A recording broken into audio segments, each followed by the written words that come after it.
안녕하세요. 엘대표입니다.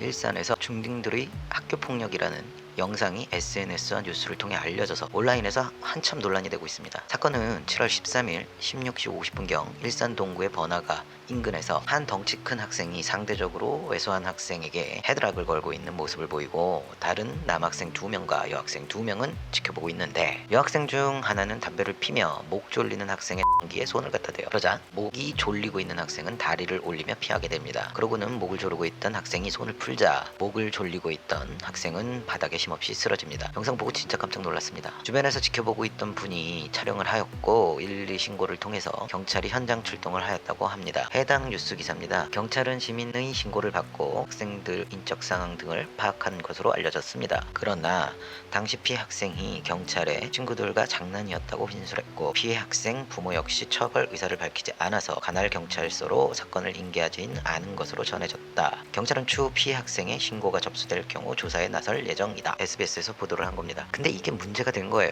저도 굉장히 열이 받아요. 기사로만 봤을 때는 아이는 보복에 두려워서 그랬을 수 있고, 부모는 문제 삼고 싶지 않아서 처벌을 원하지 않는 것처럼 느껴질 수 있다 보니까 사람들이 화가 많이 난 겁니다. 그래서 국민청원까지 올라간 상태예요. 그러면서 여러 맘카페를 중심으로 커지고 있습니다. 7월 15일 13시 기준으로 5만 3천여 명이 참여한 상태입니다.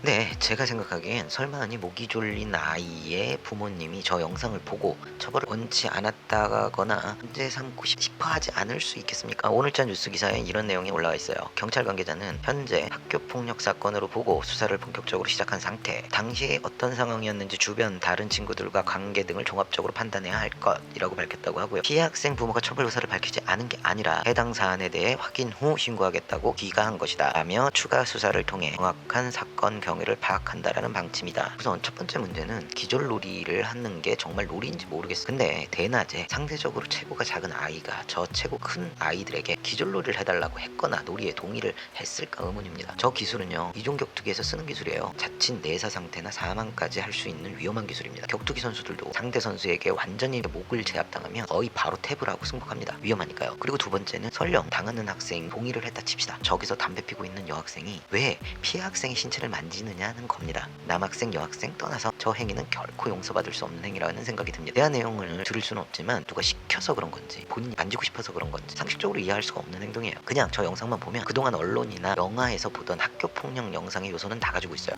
은 목을 조르고 나머지는 구경을 하고 담배를 피고 성적 수치심을 주고 다 나와 있는 거죠. 강력 처벌해야 한다는 거에 동의를 합니다. 저는 온라인에서는 당하고 있는 아이가 보복이 두려워 장난이라고 한 것이다, 가해 학생은 잘 사는 집 아이들이다, 뭐 이런저런 추측들이 난무합니다. 잘못된 추측은 또 다른 피해를 만들 수 있습니다. 그래서 팩트만 놓고 보자는 거죠. 그냥 학생들이 단체로 한 학생한테, 그것도 남이 보는 대낮에 저런 행위를 했다는 것은 어떤 변명으로도 정당화 될 수 없다는 게 팩트입니다. 다시는 저런 일이 없도록 혼이 나야 합니다. 참고로 학교폭력 처리하는데 경로가 있어요. 학교를 통해 조치할 수 있는 게 있는데 그건 학교장 재량으로 끝낼 수도 있고 교육청 주관으로 심의위원회를 열어서 처리할 수도 있습니다. 근데 어떻게 진행할지는 피해자가 요청을 하게 됩니다. 이와는 또 별개로 경찰을 통해 외부에서도 조치를 취할 수 있는데 이것도 피해자가 요청을 해야 진행이 돼요. 그러니까 학교폭력 사건이 벌어지면 정도에 따라 다를 수는 있지만 피해자도 어지가 큰 마음을 먹지 않으면 과정 중에 멘탈이 털릴 수도 있어요. 그리고 사안에 따라 태아 강제전학 등등 이루어진다 해도 요즘처럼 온라인 세상에서는 보복이나 온라인 따돌림도 발생할 수 있다는 거죠. 한마디로 학교폭력 피해자나 피해자의 부모들도 학교폭력을 스스로 해결하는 게 쉽지 않다는 겁니다. 그래서 어른들이 이러한 문제들은 발빠르게 처리를 해줘야 하는 겁니다. 클로징 하겠습니다. 성추행은요, 신고죄가 폐지되었습니다.